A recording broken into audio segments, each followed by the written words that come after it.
went from kind of being out and out rock music like Bring It On Down and Supersonic. No, not Supersonic.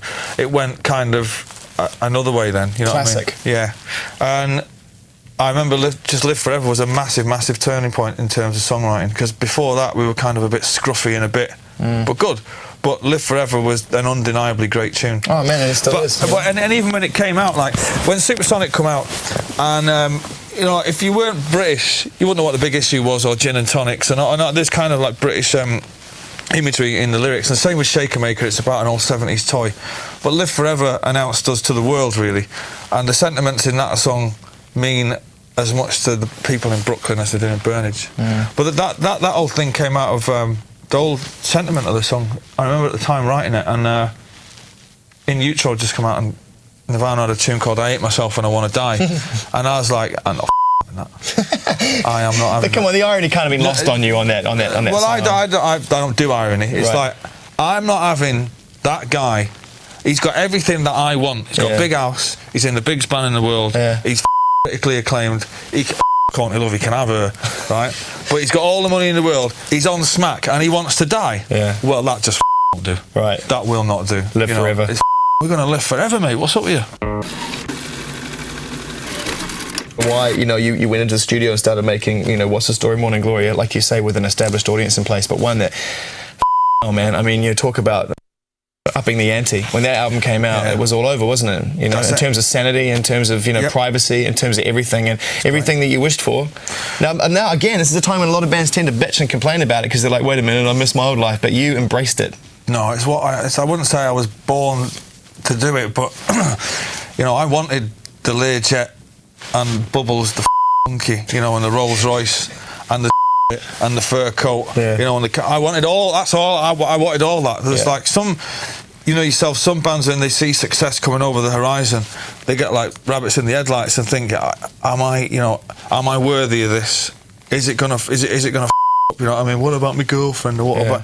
We were just like, asked. I'll gladly go into a mental asylum for the sake of rock and roll. How long did that last for? How long was that period where you got the monkey and the fur coat and the brown Rolls Royce? 95, 96, 97, 98.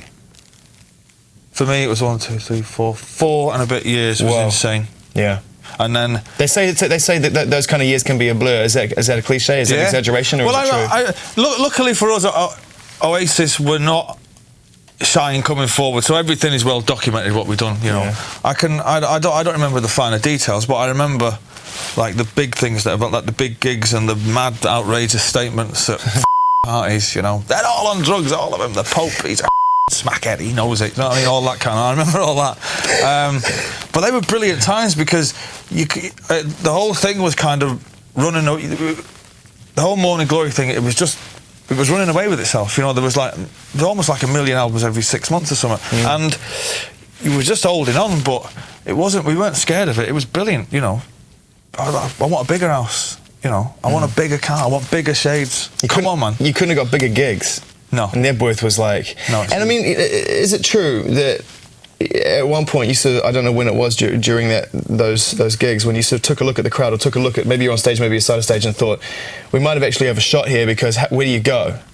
Well, yeah, I remember afterwards, a pal of mine who was a manager, he was, I think, managing some band at the time, he kind of said, kind of flippantly, so what are you going to do now? Where'd you go now? And it didn't in a kind of, you know, after gig euphoria, it's like, we're going to do it next year, we're doing 9 nights next year.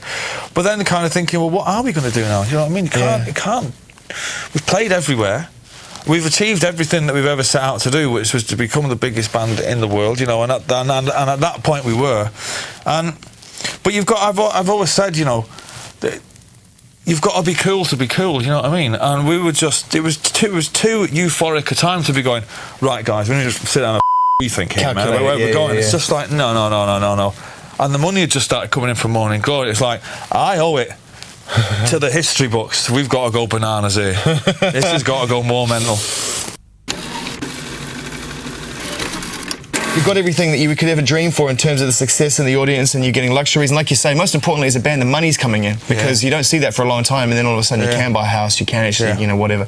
But things were starting to unravel a little bit in the lead up to the next record, To Be Here Now, right?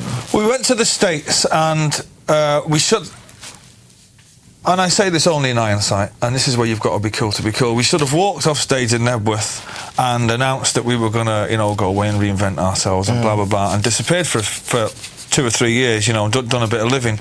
But Morning Glory, the album, was in the top 5 in America, and Wonderwall, the only ever single we've had out in America, was, I think it was in the top 3 or something. So we owed it to ourselves to get out there and do it. Yeah. So we booked this huge kind of shed tour, and they're like, you know, 30,000 a night. It was all sold out, and it was just that one tour too far where I guess we got there, and we would always put up with the squabbling and infighting on tour buses and all that, because we were never kind of an hour away from home anyway, you know what I mean? But it just kind of spilled over one night, and this is true.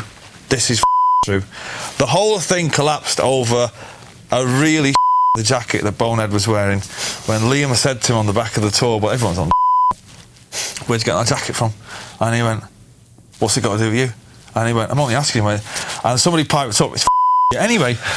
And it all escalated from there. And I remember being kind of, as they tumble off the tour bus in the hotel car park, thinking, I'm not having this. This is it. You know, let's fight over whether we go jazz or space reggae next time. But let's not fight over not even a good leather jacket. Right, exactly. You know, let's fight over a cape. You know what I mean? Or whether we do a concept album of goblins with laser beams. But let's not fight over a brown leather jacket with a fur collar. And the amount of time and the amount of money that went down the toilet, momentum that went down the toilet over a jacket. Well, I was it meant to be that way though? Did it have to come to an end that way? Yeah, it's all part of the story, isn't it? It has to, you know. And I remember coming back. I take responsibility for that, because I should have just gone to bed and said, we only have 4 gigs left to do, right? And I guess I was trying to make a point to everybody in the band by saying, this is, you know, we're going to here for ourselves. This is not important. Yeah. In hindsight, it was me that kind of went, no, I shall take my ball and I shall leave and I shall go back to England, you know. Yeah. And in hindsight, that was the wrong move.